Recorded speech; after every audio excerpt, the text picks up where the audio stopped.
Muchismo Eugene. Happy Sunday.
Turn this down.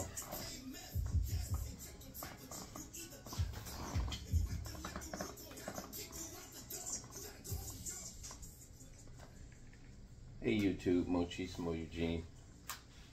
I guess I can say happy Sunday or Holy Sunday. You know, it's interesting.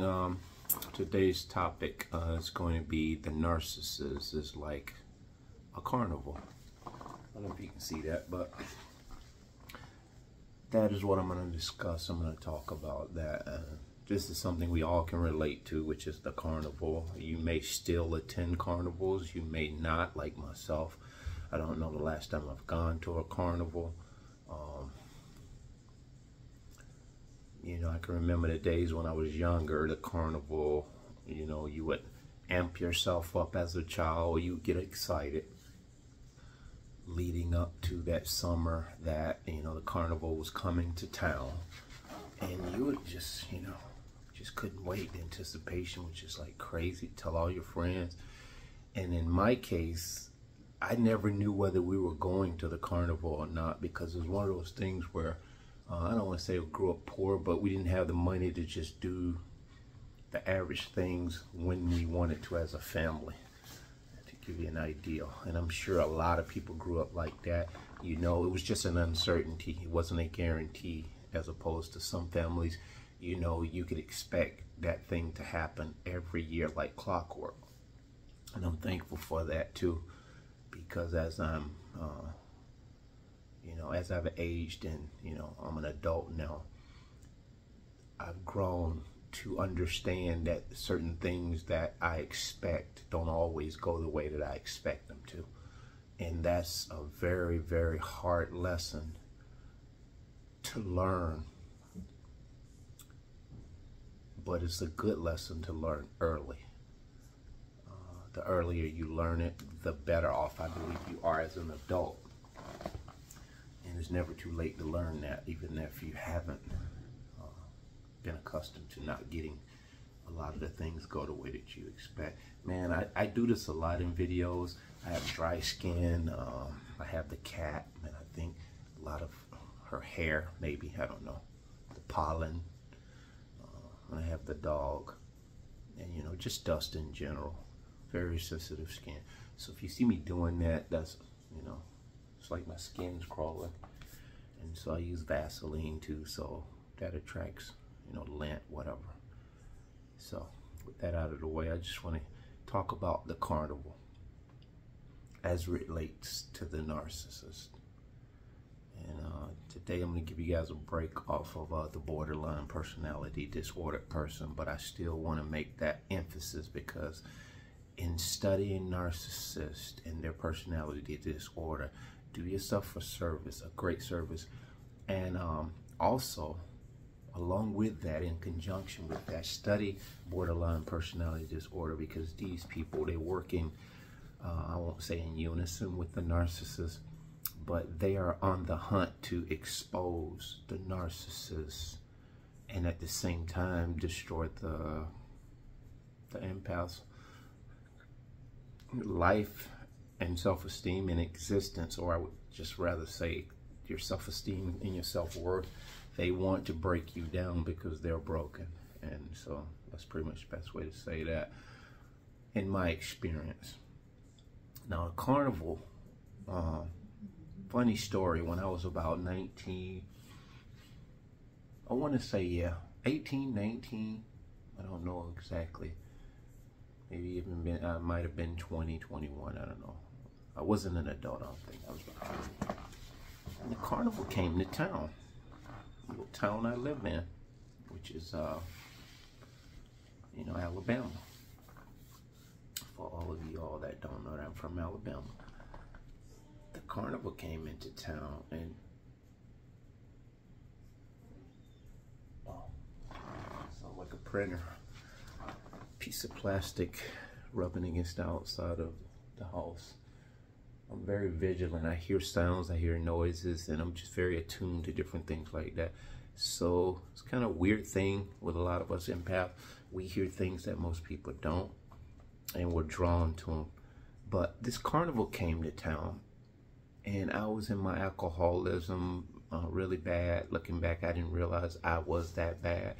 And I was on these whims. I would, you know, when you're in an alcohol, a drug state, a drug addicted state, of whatever kind of drug you were into, you can probably remember, if you're out of that fog, you would do things impulsively on a whim. And as Sam Vaknin said, when we rage as an alcoholic or a drug addict, we're actually, it's parallel to the narcissistic rage. To all you guys that haven't heard me say that before, and you can go and listen to this guy's videos, and a lot of this stuff is very deep. You may not embrace a lot of what he's saying, but I'm the kind of person I approach it as it is, and then I'll cut the fat off of it, and I'll just eat the lean meat. So this Carnival came in town, and I said, man, on a whim, I'm gonna get on this Carnival and travel. And it wasn't just a whim of myself. I went to the Carnival, I think. How I ended up there, don't know. I don't remember that part. So I signed on to them. They said to me, you know, hey, you don't have to pay for room and board. You know, you travel with us, you sleep. We got bunks on the, we got bunks on the road, bunks. And you work and you get paid every week, cash. So I was like, wow. I can even remember way back before this, there was a thing, and they still do this, and this is the alcoholism phase I was in. It only lasted for 10 years, thank God, from 17 to 27, which I initially ended up going to prison for, you know, just multiple different crazy charges, many of which involved, you know, domestics with my first wife. So, best thing ever happened to me, though, was that stint in prison. Turned me around. So now I'm thinking way back about the plasma, what is it called? Yeah, I think plasma. Am I saying that right? Plasma? You would go to like the place where you would give blood, but they would extract your plasma, and they would pay you an amount of money for giving this plasma. So they separated blood from the plasma. Anyway, you could only go twice a week or 3 times a week. Actually, this was when I went to Florida. I'm sorry. This was after the Carnival thing. But that will probably be a topic to talk about too.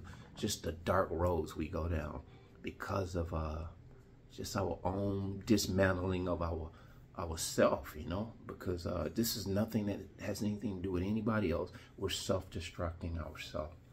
So this carnival came along, blah, blah, blah. They asked me if I wanted to sign on. I was like, yeah, I'll do this. And so they had where they would put us up, pay us every week, cash. I sign on, I leave. Guess I tell my mom I'm leaving, I'm going on a carnival. Looking back at that, what the hell was I thinking? So it's looked appealing. Because you go to carnival, you got all the bells, lights, and whistles. This is what draws you in. This is what the narcissist does. They have the big banners of sorts, their personalities, their dress, their appearance, their verbiage, their language. And it's all a screen play. And if you look back, they only spoke their line, a one-liner, two-liner, and right way you latched onto it, and you became very vocal, verbal, and you began to extend yourself, not haphazardly, genuinely, sometimes in the excess of what you probably normally would have extended yourself, be it verbal interaction. You go in and you just start sharing with this person, the narcissist. And all they've done is giving you a one-liner. They've only put the banner up, the big top. And this revolving sign is drawing you in. You don't even know that these people, the carnival, the narcissists, are all an illusion, making you think that you're going to win the prize. And it's all chance. You lose, we lose more than we gain when we go to the carnival. And it's everybody's ambition, goal, to get the big stuffed animal.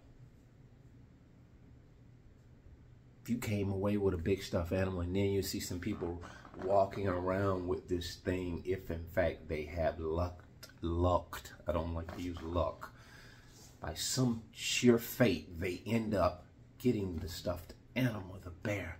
And here you got this guy, he's lugging this big heavy thing around, and in essence he's looking proud, but this thing is wearing him down. He's not thinking, man, I gotta carry this damn thing around for hours if I'm gonna stay in this carnival, and to go back and put it in the car, that's just not a reasonable option. You would think these people would say, listen, we'll keep this here until you're done doing what you're doing, and we'll hold it for you. And like the narcissists, you will entrust them with the big bear. And a lot of times you go back, they've shut the thing down. Or it's someone else at that station, he doesn't know one way or the other who told you what. He's like, oh, I don't know what you're talking about. And that's what the narcissist does. They forget what they said, and they want you to forget that it was ever being said. You told me. I never said that. This is what the narcissist used to do to me, the covert narcissist. I never said that. And so you don't realize you've invested a little bit of money, or maybe you've tried several chances to get this teddy bear or this big stuffed animal, and now you got it, but you don't realize you've signed on to something that's heavy, bulky, cumbersome. It's just wearing you down. This is what the narcissist does. You've signed on to more weight, more work than you even thought about. It's more work than you even thought that it would be. You didn't do the math. You didn't count the cost. The guy who goes to the carnival and doesn't count the cost is a fool. Let's just spin on the scripture. A man who builds his house without counting the cost is a fool. We must begin to count the cost of building relationships, friendships, partnerships, marriages, having kids. You know, I'm not saying you can map out the future from start to finish, but you have to have a vision. You can't just do things impulsively and on happenstance, because it doesn't always work out for us that way. And as we've gone through this narcissistic abuse, we know now that we need to really, really be conscious of what we do and how we do it, how we move. And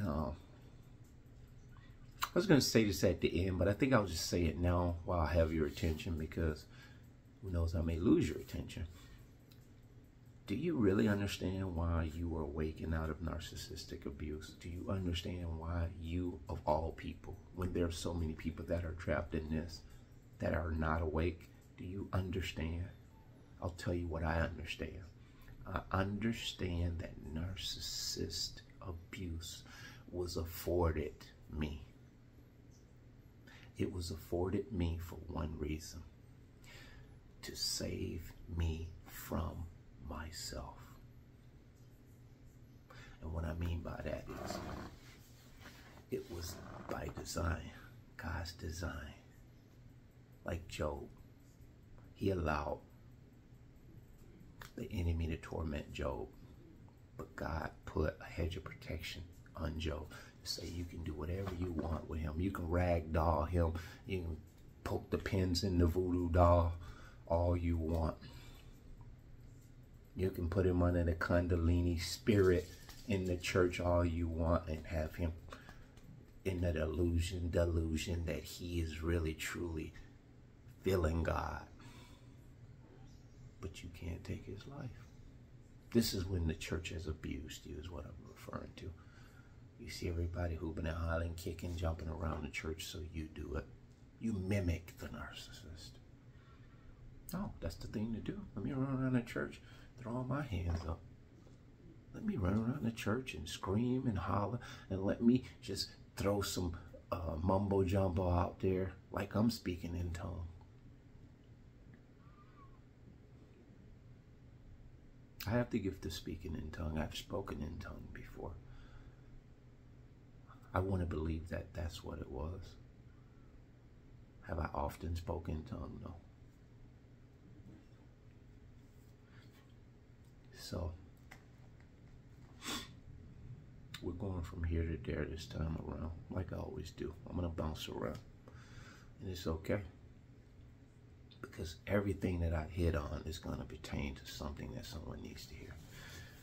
The narcissist was afforded me to save me from myself, because myself, as I'm getting to know who the true self it really is, that's deeply embedded down within me, all of this false self, all of this matrix and all of this illusions of self and the persona that I thought I had that was me.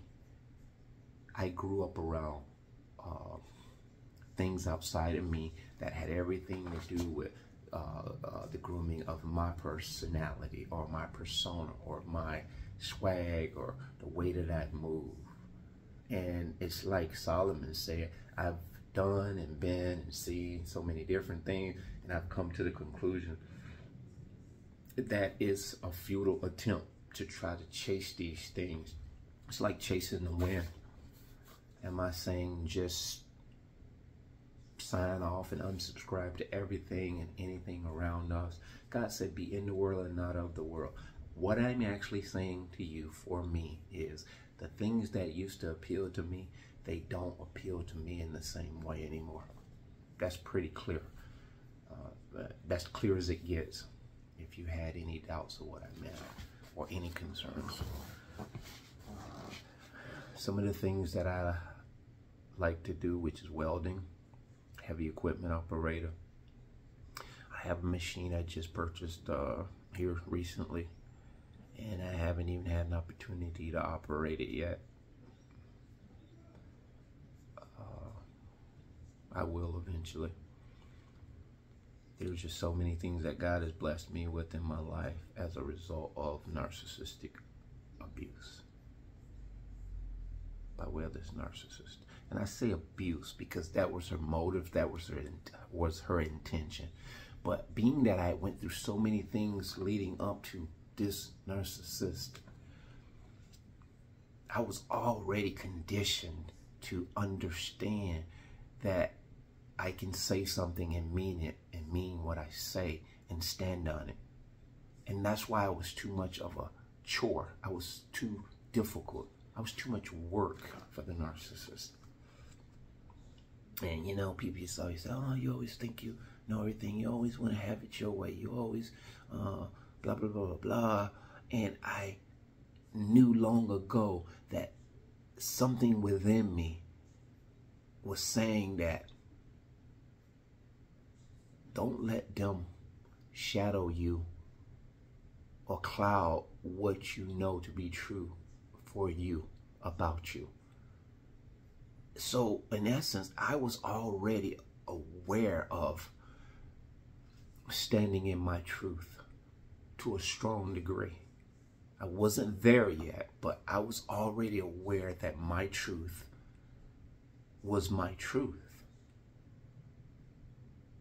And I don't know how God in his love was doing this. If I had to go back and tell you where it began that, I really couldn't tell you.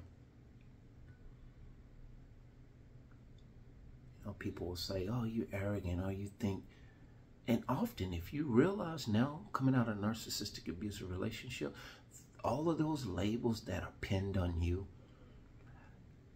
if you go back and analyze that mentally in hindsight, I bet you will realize that most often the people who labeled or mislabeled you, called you out of your name, they in fact were the narcissist. What am I saying? They're trying to offload their persona or their identity or the lack thereof, which is a dark triad or whatever. They are trying to offload their energies on you. And they're trying to give you their identity, which is authentically fake, if you can say that in the same sentence. Man, I'm sitting so awkward because of this knee, but I'll get through it. It's probably why I'm all up in the camera too. I have this leg stretched out. Anyway, the carnival. And again, emphasizing on God saved me from myself. And he's forever saving us from ourselves. You can embrace this if you choose. I would encourage you to. Sooner the better. Because a lot of times, I thought initially coming out of this drugged up, like I was put under anesthesia of sorts, like when the knee, I don't remember going to sleep for the knee surgery. I just remember hearing somebody, wake up, wake up. And you just never know how you get there. And it's kind of like a narcissist relationship. Some of us don't even remember how we got involved with these people. We don't even know what the first conversation was. It is just so clouded. And that's fine. You don't need to recollect or remember or recall exactly how it happened. Just know that it happened to you. And you're on the other side now. Ain't nobody mad but the devil, like we say back home. So, if you hold on to this fact and this truth that the narcissist was afforded you to save you from yourself, now you understand that your life is not your own. You were bought with a price, like Christ said. So when you think in doing to others that you would have them do unto you, you do all the more unto others as you would like see to be done unto you. You do unto others as you would like to see it done to others and others and others. In a real natural, practical way. You gotta go over and beyond. You ain't gotta go down here and do tons and tons of volunteer work to prove yourself as a human being in humanity, that you have a good heart. Opportunities will present themselves. There is so much work out here in this world that you walk about and pass every day.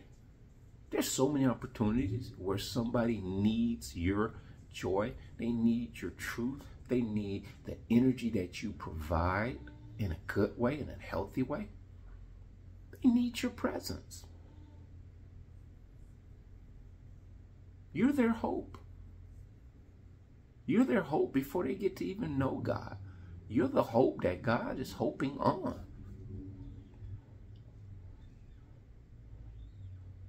And I guarantee you, when you start looking at it this way, your whole faith in God will change. Your whole approach to church will change. Your whole approach to listening to the Word of God will change. Your whole approach to how you're pastored. And if you aren't in a church, your whole approach to how you live your life will change. So the carnival, this big ass doll you carrying around. Old boy don't want it for his girl, and he don't want to say it, but he's like, man, dang, man, I gotta carry this thing around for her. Not that he don't particularly love her, but it's just like, dang, what I got myself into. I only paid a little bit for this doll, but it's costing me a whole lot. It's taking a lot out of me. That's how the narcissists are. You put in a little bit. You put in your chips. You contribute. They contribute. You say, oh, this is cool. This is nice. We're both going to win. But it's not in the cards for you to win. Because even when you win the big stuffed animal, you have to lug around all the weight and the bulk of it. So then the illusion of you winning dissipates. It becomes a distant reality. And so I got on this carnival, man. I stayed on it for probably 6 months, maybe. I don't know, probably less than that. And I was in Huntsville, Alabama. I was just leaning up against the thing in between, intermission between people not riding and people riding. So it was a break between that, and I was just leaning against the thing, and this girl walked up. She had 2 little boys, and she had some beautiful, beautiful, beautiful eyes. I'm big on eyes, as you guys probably already know. You know, the eyes, they say the window of the soul. But I love pretty eyes. It's amazing the way God has made some of our eyes. And so I looked up at her. She looked up at me. She was like, is this ride open? I was like, yeah. Or it can be or something. And she was like, looking at me like she was, yeah, interested in, you know, you can tell. You start doing body language. And so I was just sitting, leaning there and thinking, man, you know, what have I signed up for? I got this big teddy bear of whatever I thought this carnival was going to be. I'm lugging my big stuffed animal. I thought I had one. Metaphorically speaking. So she was like, you know, reached her hand out. Hey, I'm Angie. And I was like, I'm Calvin. So we went through the motions of, you know, interacting. And I didn't even waste really a whole bunch of time. I was like, yeah. I was like, where you live? She's like, I live right across the street. And I was like, right across the street? And so I was like, that's cool. She's like, where you from? I was like, I'm from Alabama, blah, blah. She said, what are you doing on this? I was like, oh, man, I messed up. I got myself into the situation now. I'm stranded. I'm like, wonder how far I am from my home. This was Huntsville, Alabama. I think I was maybe, I don't know, I have to Google it, maybe 4 hours from my house, maybe 6, maybe more or less, but not a whole bunch. I was closer than I was going to ever be. Because I went to Mississippi. I went to a lot of other areas in Tupelo, Mississippi. And like I told you, that bunk situation, that was essentially a tractor trailer with some plywood, makeshift bunks that were 2x4 supported, and they would set off the side of the tractor trailer. And in these things, it stunk like you wouldn't believe. It wasn't hauling cattle. They was hauling all kinds of, you know, individuals that stunk, that didn't bathe. A lot of them, they had little makeshift showers wherever we went. But a lot of times on the Carnival, you would work so much till guys, and if you had drug habit, alcohol habits, and whatever habits you had, a lot of these guys would skip showers. And so I wasn't one of those types. But then too, if it wasn't afforded you in that specific place when you went, and you'd have to set up, so the shower would elude you. You would have to do certain things before you would even get to take advantage of that.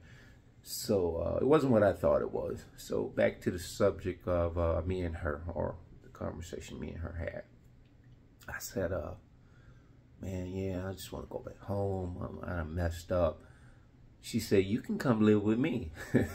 And I was like, hallelujah. Well, not that, but it's kind of like, you know, I'm feeling my oats back then. I was like, really? I was like, yeah. She's like, I live alone, just me and my boys, blah, blah, blah, blah, blah. And I moved in with her, like shortly thereafter. Next day, I think, I bounced. This girl put me up in her apartment.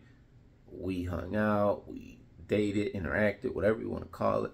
And I actually genuinely grew accustomed to like her little boys. They were just adorable. I think they were like 5 and 3. So I forget what she said the father was. I think she said he wasn't in their life, or he was in jail. And that's another thing, you guys. When you meet a woman and she tells you her man in jail, there's so many residuals with that. There's so many things that are come attached to that, you know, especially if there's kids involved. I didn't have any, you know, bad issues with her with regard to a father. I never saw the father in this picture at all. Whatever.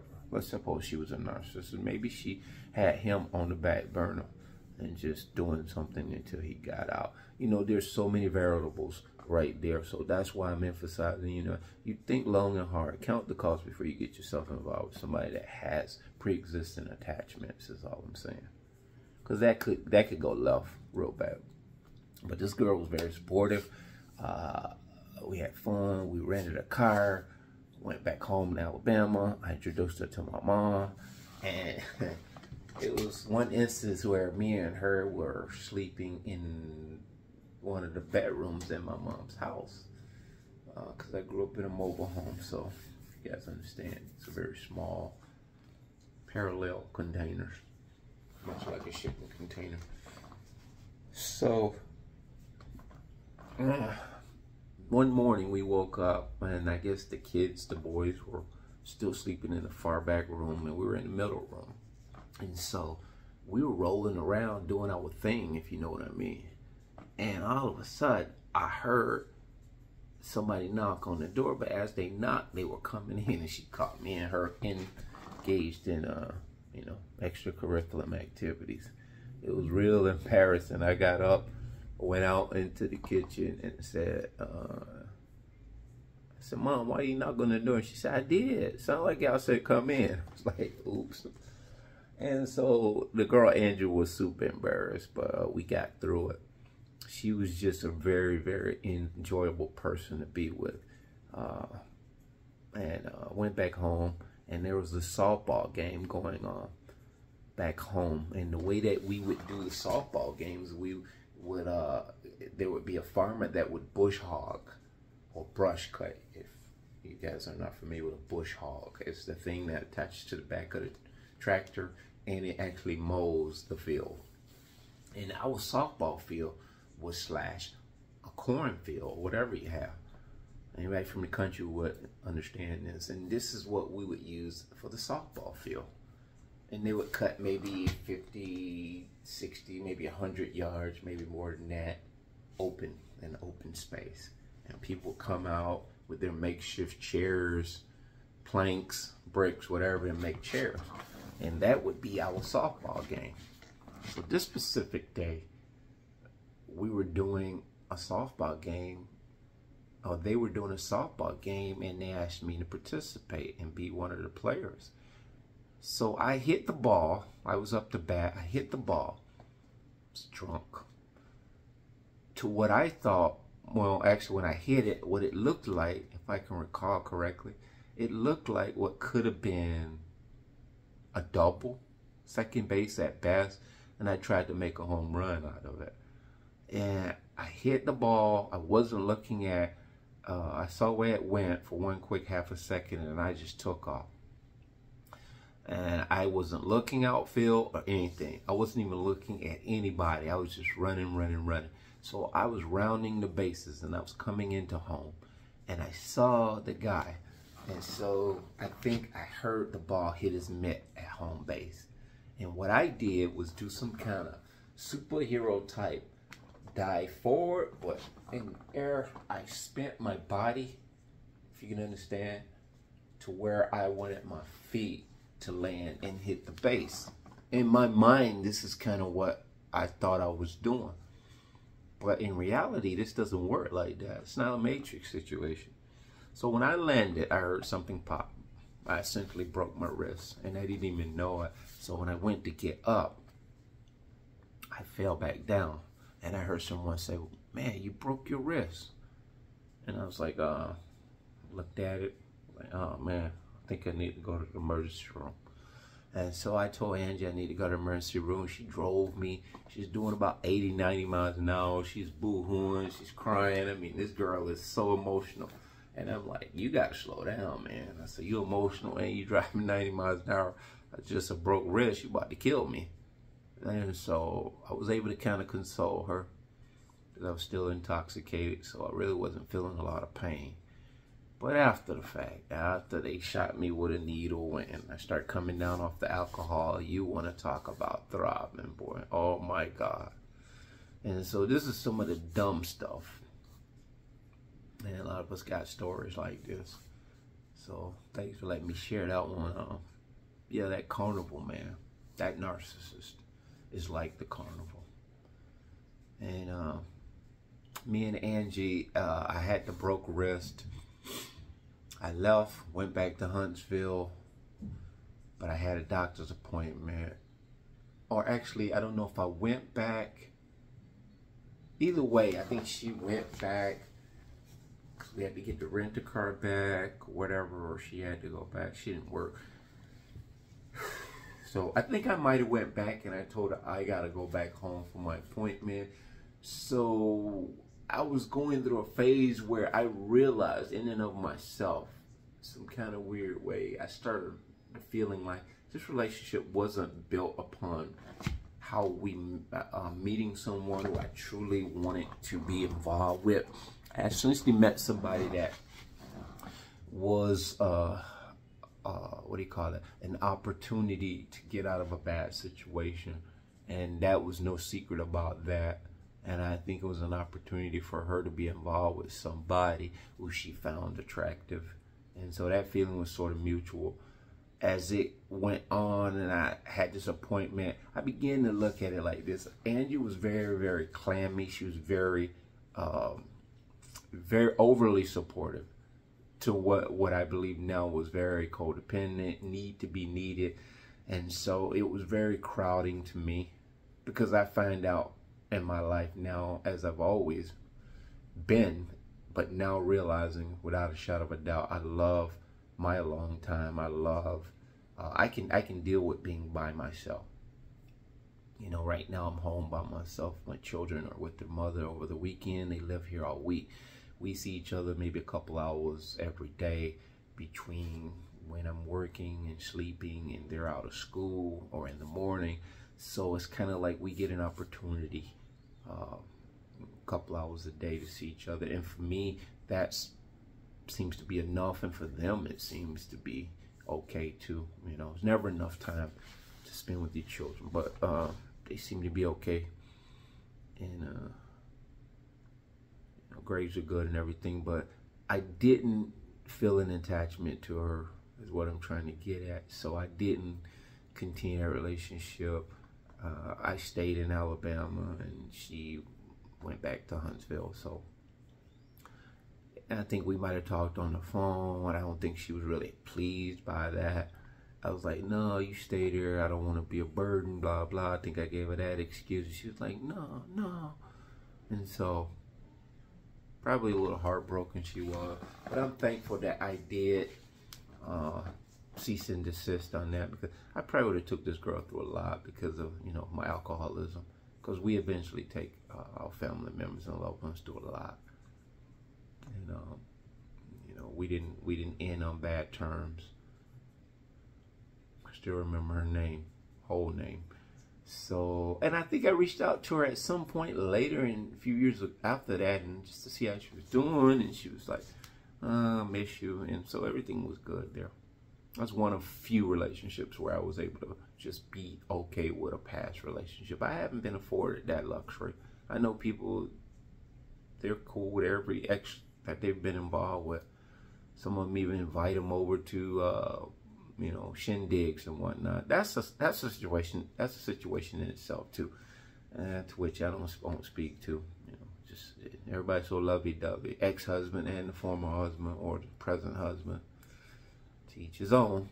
Now, that carnival is all an illusion. The narcissist is all an illusion. They always lead with the bells and the whistles. Their best they put out front.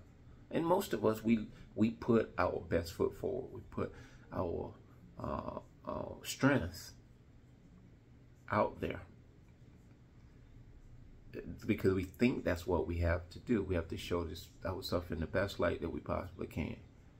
What if we just showed people our flaws right out the gate? Just show them. Just, you know, be as authentic as you possibly can without going overboard. Just kind of let your weaknesses as well as your strengths flow.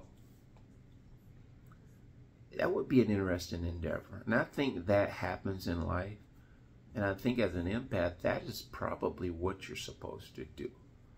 Because what that does is two things. It allows you to be you in a very, very authentic way. And it allows that person to reciprocate and be at ease in that, one, or okay with their imperfections, if you will. And it allows them to see you in real time as you are, and vice versa. So if you're going to critique each other, this is where it should begin, at the entry. At the entry of the relationship or the interaction. But it you know, organically, it should happen that way. Authentically, it should happen that way.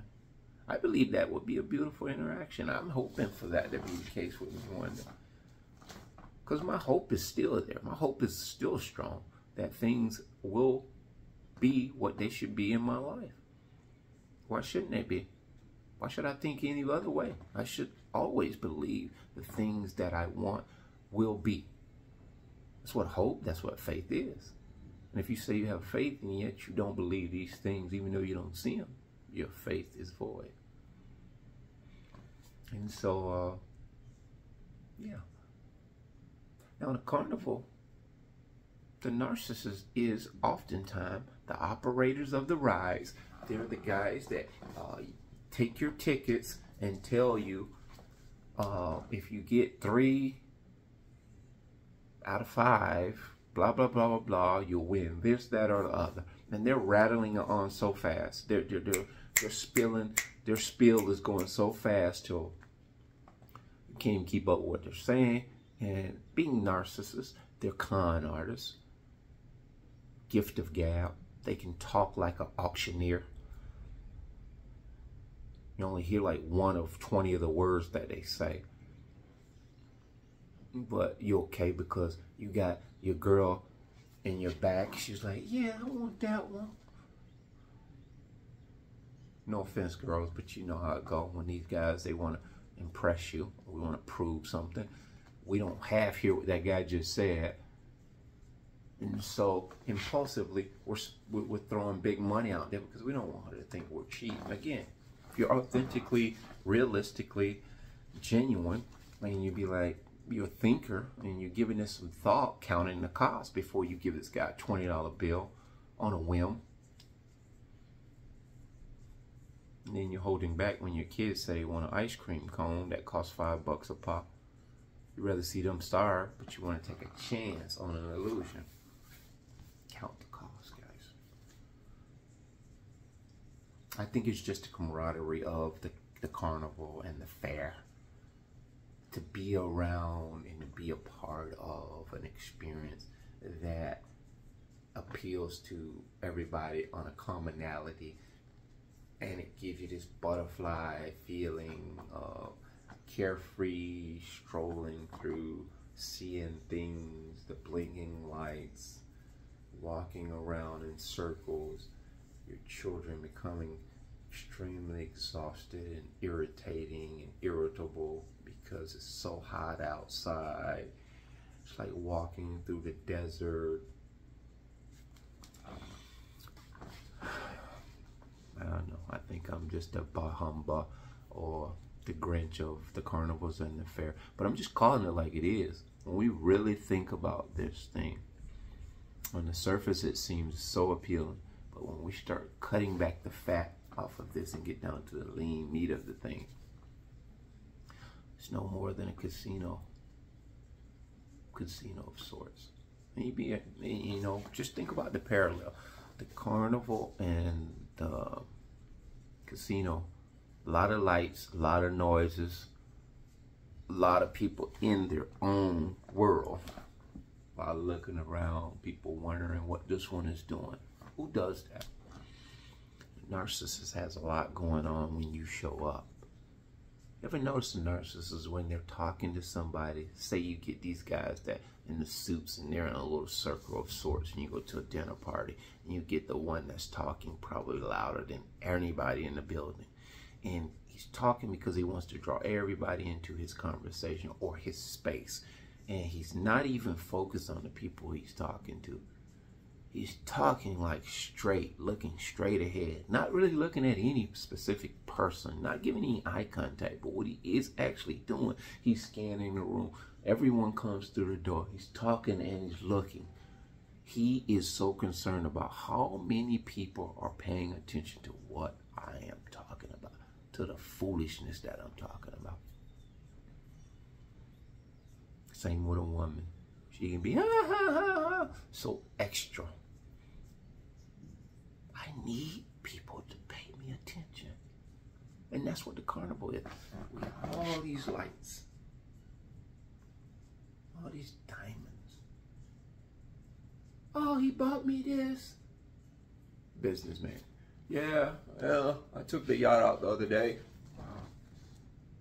I got it in the shop right now. Something was going on with it and it wasn't getting up to about 50 miles an hour. It goes up to 75 miles an hour.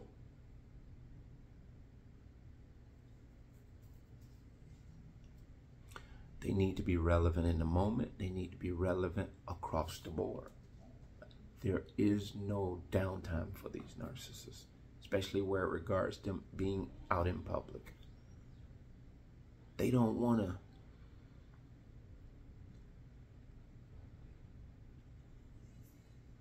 be seen and not heard. They want to be seen and heard. They want to be heard and seen.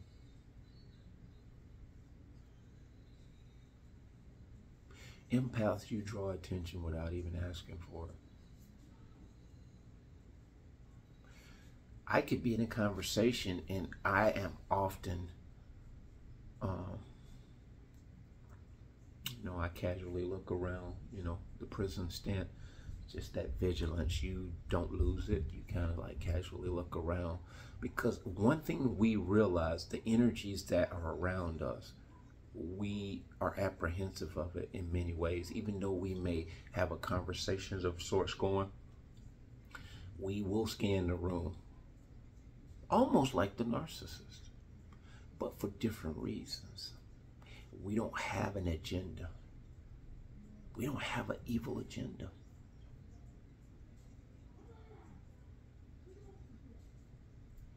And that's why narcissists will always, as an empath, you have this attention drawn to you, given to you, that you didn't ask for. You'll find a narcissist, they'll downplay your worth. Be like, oh man, she thinks he He ain't about nothing. I heard he was, yeah, I heard he going through a divorce. I heard, yeah, I heard he hit on women. I heard she giving it away to everybody. They will give information that you don't ask them for.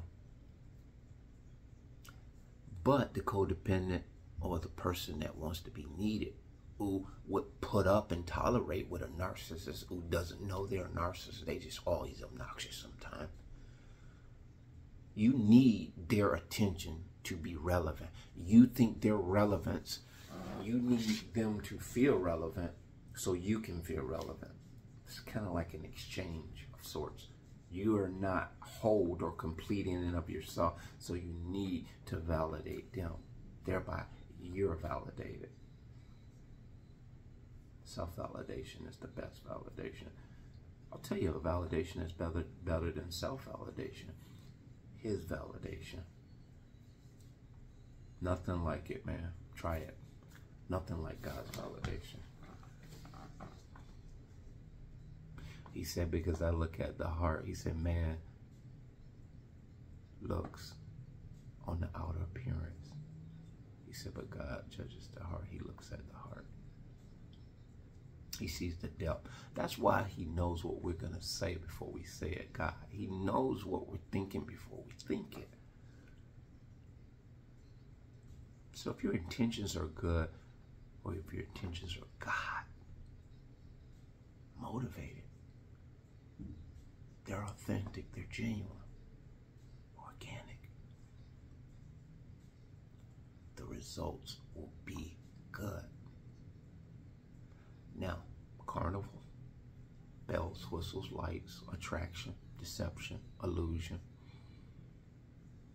Isn't that all the things the narcissist is?